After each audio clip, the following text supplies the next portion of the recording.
বাড়ি হইলো কুড়িগ্রাম, নাম হইলো রাকিব। এ এক মায়ের এক সন্তান। মা কালকে অনেক কান্নাকানি করছে, আমি সান্ত্বনা দিছি। এ শুধু ফুটবলের জন্য হবিগঞ্জে আছে। কোথায় কুড়িগ্রাম আর কোথায় হবিগঞ্জ, মানে একটা রাত্র চলে যায়, মানে একটা একটা ওই কুড়িগ্রাম আর হবিগঞ্জ থেকে আসতে। এ শুধু খেলার জন্য আসছে এখানে। সবাই একে দোয়া করবেন। আরেকজন আছে কক্সবাজার, সেও ঈদের পরে আসতেছে, কিছুদিন প্র্যাকটিস করছে, আবার আসবে। আরো কয়েকজন আসবে, আমি এখনো বলি না।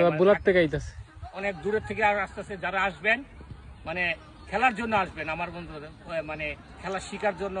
এখানে অনেক কিছু শিখা আছে, এটা সেটা তার মুখ থেকে শুনতে পারবেন। কিছু বলো সবাইকে। এখানে অনেক ভালো প্র্যাকটিস হয়, আমি জানতাম না যে এরকম প্র্যাকটিস হয়। আসি দেখি অনেক ভালো এখানে প্র্যাকটিস হয়, অনেক ভালো কোচ আছে, দাদা আছে, আরও 2-3 জন আছে, অনেক ভালো প্র্যাকটিস হয়। পরিবেশ কেমন? পরিবেশ ভালো, অনেক ভালো পরিবেশ। সবাই কি তোমার সাথে খারাপ ব্যবহার করে? না না, হ্যাঁ, ভালো ব্যবহার, সবাই অনেক ভালো। বিশেষ করে দাদা অনেক ভালো ব্যবহার করে আমার সাথে, অনেক ভালো, সবাই অনেক ভালো এই জায়গা। ঠিক আছে, হ্যাঁ, মন দিয়ে প্র্যাকটিস করো।